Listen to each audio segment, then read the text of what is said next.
guys, welcome back to my YouTube channel. It's your girl, All Things Africa Nana. Hey, yeah, your Kissy Queen. How do you think these braids look like? By the way, in a natural twist, of course, it's Penina who did this hairstyle for me.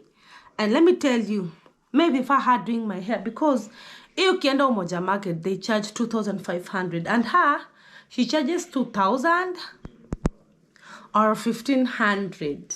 2,000 or 1,500. So this is natural twist number 1 stroke 350. A packet goes for 500. It depends where you are buying, because me, I bought at a wholesale shop. Perida Center, they sell a packet at 460. But nikaona, why should I go to town? Because that fare is equivalent when buying around where I'm staying. So I bought at 500, and I really like.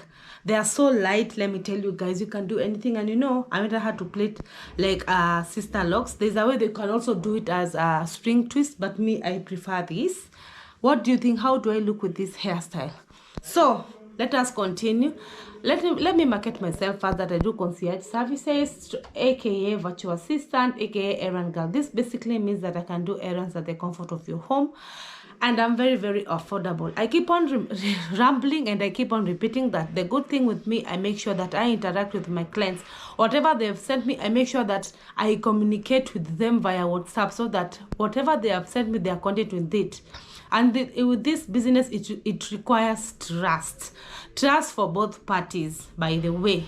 And that's why sometimes I'll tell you that my business is so successful. And thank you for my clients, because most of them I get them from subscription, from my subscribers, and also from referrals.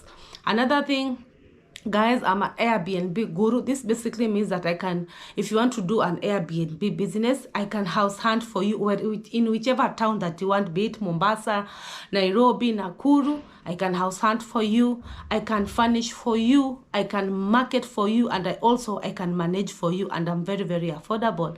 Also, I'm mama plugs. I make sure I'm mama plug. Yani mimi ndakuplug wherever you want to buy things, quality and good price, not cheap. I keep on repeating that cheap is expensive. You can buy something that is cheap, like Isili or Nairobi. You can get anything with whatever price that you want. But the catch here is, so long as you get something which is affordable and quality.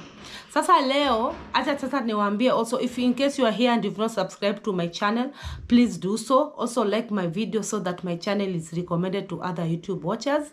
Make sure that you share widely, and also tell me there on the comment section which content do you want me to do outside here, and I'll do, so long as it's something that is not out of my comfort zone, because sometimes wafanya tu kitu kufurahisha watu, sorry to say so. And make sure that you support my channel by watching my videos from the start up to the end without skipping the ads. Kabisa, na subscribe. It's long overdue. Now we are at 11,000. I know sijakuwa consistent, I know, but you know the reason why I'm not, of course I thank YouTube, because at least it's the one that pays my bill. But sasa consistency imepotea kwa sababu unapata you're doing a video, and then after doing the video you edit and you post, unasema this is the video, it will make me go viral, because you know, it only takes one video for you to go viral. Wapi views zinakuwa ziko chini. I don't know what's happening with YouTube, or is it that I'm now poor? I don't know. So that is something that makes me not to be consistent.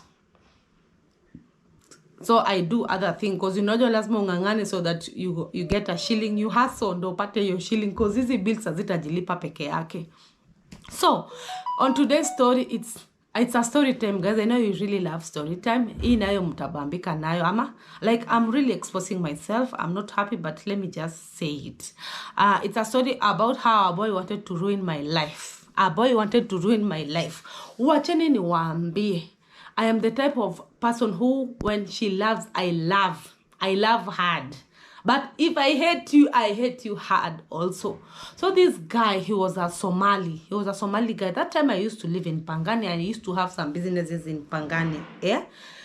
So this guy, we started being friends. Actually, we started being friends with the sisters, and also the mother. We started being friends. Like, they used to like me, because unajua, me I'm a life of a party. I'm always a lively person. Now to ajua sisi lively people, sometimes tunakuanga depressed. We make other people happy, but at the end of the day, when we stay alone, we are so depressed. like we are there for people, but tukikaa peke yetu, nobody, I don't know. Lively people, by the way, saa zingine wanakuanga, they undergo a lot of things. So they used to love me. Iyo yao ikukua fake. It was genuine. Like, so we used to talk with them. I used to go to their place. And then, this time, when I went to their place, there's a certain guy, their brother now. Saa tukaanza kukua, he started talking to me. So, lakini alikuwa a bit of rude, but we started being friends. Sasa unaona niko friends with the whole family. So, sometimes, sasa hiyo time nimetoka Pangani, nimeenda Kisii. You remember that story, what happened to me? So, nikaenda Kisii. So, when I went to Kisii, I came back to Nairobi. But now, I was staying at my other sister's place in Thika Road. Kasarani, to be precise. So, this guy took my number. We started talking. Be friends. So, there's this particular day, he invited me to his place in Pangani. So, I went. So I thought that it was his place, but apparently haikuwa place yake. So I went. When I went to that house, it was full of boys, like three boys. So he was like saying that house it was a 1-bedroom. So kulikuwa na mattress kwa sitting room, and then pia kuna mattress kwa, nilikuwa nyumba ya bachelors, kulikuwa na mattress kwa bedroom. There were no couches, there was no TV, there was nothing. Sasa mimi sikuangi judgmental, by the way. Imagine mimi unaweza niambia hata kwako ni Mathare, mimi nitakuja Mathare na nikae. You know, in Nairobi, so long as you live well, that doesn't matter. And that apartment ilikuwa ni apartment iko na lift, which basically means these people had money, but ile ugumu tu ya kununua. Unajua kuna watu wanakuwa na ugumu wa kununua vitu, like wanaona ni kama wanamaliza do yao. They feel like they are finishing their money, they don't want to buy anything. They are just stingy to themselves. They are not kind to themselves. So, mimi Camilla nikachukua mguu yangu nikaenda. They cooked, I ate. After that, I slept at that place. I did not sleep at that place. I stayed there up to late. And we started talking to this guy, and then he started saying that he's interested with me, blah, blah, blah, nini. Mimi nikamwambia, wewe achana na hii tu story. It's a baby steps. Let's just keep on talking. We'll know how it leads us to, whatever it will lead us. So mimi tukachukua mguu yangu nikaenda home. Nikienda home, this guy, tulikuwa tuna chat. Kwa WhatsApp na kuambiana. Yani kila saa communication ilikuwa top notch. So I said to myself, I should give this thing a try. Because sasa nimekuwa single for long, sinipatieni. Nakwambia dating. Naona kama dating is for people who wako na roho. Dating is stressful. Handling a stranger is stressful. Mimi sijui wao nyako married sahi walianza aje. But I think dating ya kitambo ya enzi ya mababu zetu na mama zetu, it was better. But right now, I'm telling you, because that was COVID years, but hiyo time ya COVID, I'm telling you, dating, it's not for the weak. I'll tell people, mimi roho yangu ni ya kugonga damu peke yake. Ya kupiga damu, si binadamu. Let me tell you, communication was good. So there's some time we chatted, and then he said, I was going out with a friend of mine, clubbing. That time, Edge Club ilikuwa imevuma. By the way, ilikuwa ni before COVID. Ni before COVID. Edge Club, the one which is in town, ilikuwa imevuma. So I told him, by the way, we are going out clubbing with a friend of mine. See, you come, we go. And then he told me, because he's in Pangani and I was requesting for a cab, I pass him so that tuende. Simi nikamchukua tukaenda club. Tukienda club, tukakunywa. That guy was taking black and white whiskey. Nikasema na my friend, I can, when you want to drink, just choose your poison. I told them, I cannot take black and white. Let's do this way. Wacha nitakunywa kitu mimi nimezoea. My first alcohol was Camino. I normally tell people watu wanafikiri ni jokes. My first alcohol was Camino, tequila shots. So that is what I was taking. And for Camino, you cannot take like the whole bottle. You only take 3 or 4 or 5 and you are high. So that is what and that time, Camino shots, they are selling at 200 per tot. Is it short or tot? Yeah, they were selling at 200. So that's what I took. Wacha nikuambie, si tukaanza kudance hapo. That day, I remember it was DJ Kalonji who was playing on the decks. Tuka katika. Hiyo niko na raha. Nimedance, and the way I go, nikidance. Stakangi mchezo. So we got tired, and then eventually we went home. We wanted to go home. It was around 3 a.m. in the morning. So my friend wanted to go to her place. Me, I wanted to go back to my sister's place, and this guy to his place.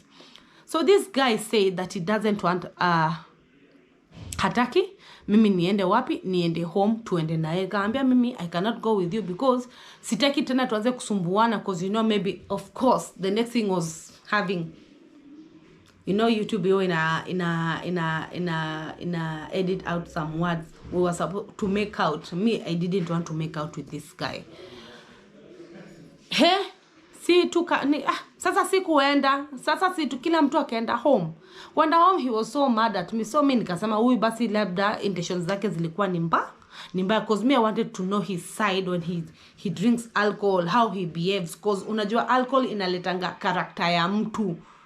Unajua pombe si maji na si supu. When you drink it, it will bring out your character. If you are bad, if you are violent, it will bring out your character. You know, for me, when I drink alcohol, it makes me laugh, I dance, I sing. Like every song kwa club nitajua lyrics. But if I'm sober, I don't know lyrics of any song. Like for me, what you see is what you get, by the way. So he was mad. Me, I went to my sister's place. So 2 days later, he told me he wanted us to meet. I said, okay. So I came to Pangani, and then there's some shops hapo karibu mlango kubwa, some stalls. I think it's some wines and spirit. He was there. Lakini nilijidegrade. That is the, yani sasa hiyo kitu nilijiregretting kabisa. Dating a Tanzanian guy and dating this guy. Hizo ndio vitu niliregret. Kwa sababu pale alikuwa ananipeleka places dingy zenye mimi yake yenyewe. I don't know. Unajua sasa ilifika a point in my life I said it's not good going to some posh places. It depends with the company, but his company was good. But now this place alinipeleka akini place simi. And you know, you used to smoke bang. Hata nasangana James devuta bangi. Kuna vitu mimi tusienzi fanya ati because somebody else is doing. Like I don't flow with the, I don't go with the current. Me, I do whatever that makes me happy. So tukaenda kwa hizo stalls. He started drinking some cheap liquor. Of course, black and white. You know, black and white, it's very cheap. A bottle goes for 1,000 shillings, I think, or 1,500, if I'm not wrong. Me said I won't take black and white. And that place hakukuwa na Camino. So I ended up taking guarana. You know, guarana, you can get it anywhere. I started taking guarana. Sa hivyo kukaa, he was with his friends. Of course, nikimit naye, he's never alone. I've never understood why. Except that day we are going out clubbing, because he didn't want us to go with the friends. Do marafiki zake wasijeni wapi tuenda. But hiyo siku I could have noticed the red flags because he didn't pay the bill. We paid the bill. Let me tell you guys, if you are dating girl child, kama una date mtu, hata mwanaume kama una date mtu, you need to identify the red flags. Never ignore the red flags. If you ignore the red flags, I'm telling you, unajiingisha mali pali kujitoa itakuwa ngumu. I could have noticed that red flag, but mimi siku notice. Mimi nililenga tu nikasema, after all, me I'm used to be buying my own drinks, so I don't care. So whether he was there, yani ninakuanga na hii notion kama alikuwa akuje ama asikuje, the fact remains that I was going to buy drinks for myself, even paying the cab. So hata akikuwa, it won't, ani hakuna difference yoyote. Unani get? But sasa hiyo ingefaa kuwa red flag ya kwanza, cause hata hii kwa hii stall tukienda hapo Pangani, I ended up paying their bill. And then he told me that he's going to give me back the money, of which he is never. Acha nikuambia, hakuna kitu mkienda club ati mnakunywa na mtu, be it your girlfriend or your boyfriend, ati mtu akwambia ati nilipenda kurudishia pesa. Sahau kabisa, hata usifikirie hiyo pesa. Kama kwa kibeti la sahau. So tukikunywa kaniambia we go there some place tuende. Si tukaenda to a certain Airbnb. Tukienda, the guy started being violent. He started being violent. I think he was retaliating because the previous night he expected me to go to his place. I never went. So his place, of course, ni hiyo place ya lift na waambia yenye si yake, ni ya marafiki zake. Nakwambia sisi the stupid things we've done. Acha nikwambie, you people, I am telling you this story so that you don't do such mistakes. Experience is the best teacher. Zile vitu tumefanya hii huku nje, mimi nakwambia only God knows. Ni bangi tu ndo sijavuta na cocaine ndo sijatumia. Tukienda. kwanza kuna siku hiyo time nilikuanga nimeenda kwa that place where the building yenye iko na lift iko na marafiki zake. I left my chain, my silver chain, original silver chain, and then it disappeared eventually hivyo. Mi nikajua tu ni amenibia, because I remember sometimes the sister told me that this guy sometimes anaibanga vitu. Mi sasa unaona sasa ni red flag ya pili. Nasema he's the one who has stolen my chain, but now I'm saying maybe it's not him. So this day tumeenda naye hapo tukakaa hapo tunabonga. He wanted us to make out. Nikamwambia mimi I don't do such things when I'm drunk. Where the guy started being violent. I started being violent. Akatoka akaenda. Akanifungia kwenda ndani. And then he said, nikajiuliza, hizi ni vitu gani mtu ufanya? I was telling myself, hizi ni vitu gani? I could have stayed in my house. Mbona nilikuja hapa? Hizi ndio vitu mwenye unaweza repiwa hata upigwe. Uende useme wewe mwenyewe ndio ulijipeleka. I am telling you, hiyo siku nililia. Akanifungia. So when he locked the door, and then he went, I was there, he had left his wallet. So I started perusing his wallet. I found my chain and my rings. By the way, your time I used to love wearing rings. Silver rings, not rings ya 500, I'm telling you. Nikazichukua. I stole them back to me because they were mine. Nikazificha. And then he came. He said that day is the must I make out with him. I refused. He started beating me. By the way, alinipiga. I even had a black eye. I had to go to the hospital. So when he beat me, I think I started screaming. I think the people who were the neighbors heard. So unajua vile wana udaku saa zingine nisaidianga juu hiyo nyumba ilikuwa ni Airbnb, and then the neighbors walikuwa wanaishi. So Airbnb, your building, I think there were 2 or 3, I don't know. They came out. Udaku saa zingine nasaidia. So when they came out, they knocked at that door. So when they knocked, this guy opened the door, and then people started asking. The person who knocked the door, by the way, it was a lady and a guy, and the security. They started asking if everything was okay. So me, I was behind this guy, and then he told me, before he opened the door, he told me that I say everything is okay. So what happened, guys? So when he told me not to say anything. So when the security guy and the lady knocked the door, he opened, and then he said, they were asking me if everything was okay. So me, I was behind this guy. So I told them, no, please don't leave me. Please don't leave me. Like I was whispering. So the lady said that we are not living here until this lady leaves. So that is when nilivangu zangu na nikatoka. Na hapo ndo nilimalizana na huyu mtu. This guy wanted to ruin my life. Unajua angeniumiza tu hivi. By the way, I had a black eye. I even went to the hospital, I remember, and I was given some ointment to apply kwa face yangu, and that's how I was okay. I am telling you, hii maisha, hapana, dating is not for the weak. That's the time I gave myself time. I said I am not dating for a long period of time, kwa sababu hiyo ujinga mimi yenyewe, hapana, it was not for me. So let me end this video here. If you want part 2, watch out for part 2. But after that, I remember I had left my waterfall in that, my cardigan in that Airbnb. So the next day, I met up with a friend of mine who was doing Uber, and I told him where I left my Nini stuff, and I told him the story. So we went to that Airbnb, and I took my waterfall. But this guy, my friend, was saying that we need to report it to the police so that this guy, ndo ajue whatever that he did, because that was being violent, afungwe hata. Mi nikamwambia, I know the mother of this guy. So, and the mother is always sick. She's sickling, and she was a single mother. Siku ataka mambo mingi, because unajua ukipeleka mtu jela ni kama umemuua kabisa.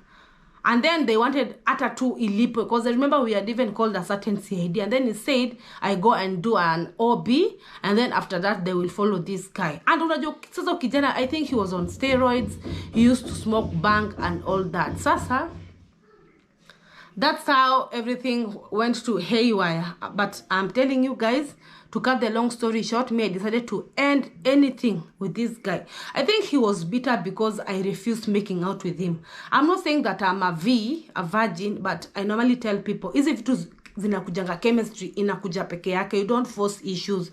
It will come, and you'll do it mpaka uchoke. So I said if that was the reason why he got mad, it's better nikue too single, and that's how it ended. Aki guys, I'm really exposing myself, but sometimes I love telling people what story of my life, because maybe somebody is going through the same thing and she doesn't know how to express herself, ama hajui atajitoa kwa hiyo situation aje. But let me tell you, it is never too late. If a guy starts being violent, it starts with a slap or pushing you. Those are the red flags you need to identify. Murife, run. Just run for yourself, because hiyo ni kukua kwa a narcissistic or a toxic relationship of which it won't end well. Always put yourself first. Unajieka mbele, kwa sababu watu huku nje, watu ni wabaya sana guys. So let me end this video. Bye. See you in the next video. Bye.